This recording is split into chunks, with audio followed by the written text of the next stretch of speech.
نحمده ونصلي على رسوله الكريم أما بعد فأعوذ بالله من الشيطان الرجيم بسم الله الرحمن الرحیم۔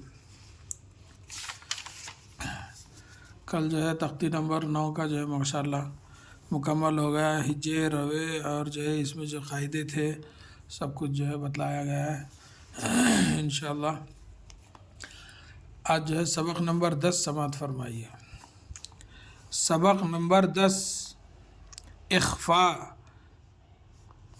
یہ جو ہے اظہار، یعنی یہ جو اظہار اس کو جلدی کرنا، اخفاء اس کو چھپانا، دیر کرنا، اس کے اوپر رکنا، تو انشاءاللہ اس کے اوپر سماعت فرمائیے۔ حروف اخفاء 15 ہیں۔ کون سے؟ تا، ثا، جیم، دال، ذال، زا، سین، شین، صاد، ضاد، طا، ظا، فا، قاف، کاف، یہ پورے 15 حروف ہیں۔ حروف اخفاء کے جو ہے یہ 15 حروف ہیں۔ یہ بھی وہی شرط ہے، تنوین یا نون ساکن کے بعد حروف اخفاء میں سے کوئی حرف آ جائے تو نون کی آواز کو ناک میں چھپا کر پڑھنا چاہیے۔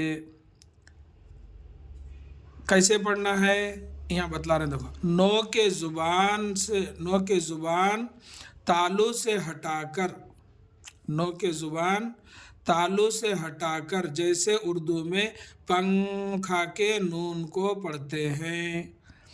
اپن اردو میں جیسا پنکھا جیسا بولتے ہیں نا، پنکھا کے جو نون کی جو آواز آتی وہ آواز یہ حروف اخفاء میں ہونا ہے۔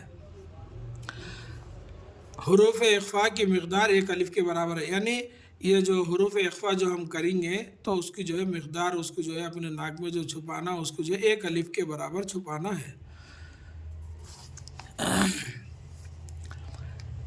حروف اخفاء 15 ہیں۔ تا، ثا، جیم، دال، ذال، زا، سین، شین، صاد، ضاد، طا، ظا، فا، قاف، کاف، یہ 15 حروف میں سے کوئی بھی حروف تنوین یا نون ساکن کے بعد، پچھلے میں ہم جو ہے تنوین یا نون ساکن کے بعد جو ہے یہ 6 حروف کا پڑھے ہم، یہ 6 حروف اگر تنوین یا نون ساکن کے بعد آئے تو اظہار کریں گے ہم، اس میں جو ہے بتلایا گیا آپ کو۔ وہی جو ہے تنوین یا نون ساکن کے بعد اگر یہ 15 حروفوں میں سے کوئی حرف آ جائے تو نون کی آواز کو ناک میں چھپا کر پڑھنا چاہیے۔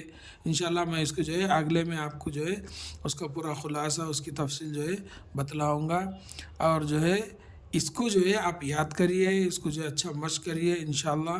یہ 15 حروف کو بھی یاد کرنا ہے۔ یہ حروف اگر یاد ہے تو ہم کو جو ہے کہیں بھی دیکھنے میں، پڑھنے میں جو ہے تنوین کے بعد کون سا حرف آیا، پچھلے میں جو 6 حروف ہے اس کو بھی یاد رکھنا، اس کو بھی یاد رکھنا۔ تو یہ حروف یاد رکھنے سے اپن جو ہے بہت آسانی کے ساتھ ہم جو ہے قاعدہ دیکھ سکتے ہیں۔ تنوین کے بعد کون سا حرف آیا، نون ساکن کے بعد کون سا حرف آیا، یہ 15 حروفوں میں سے ہے یا وہ 6 حروفوں میں سے ہے۔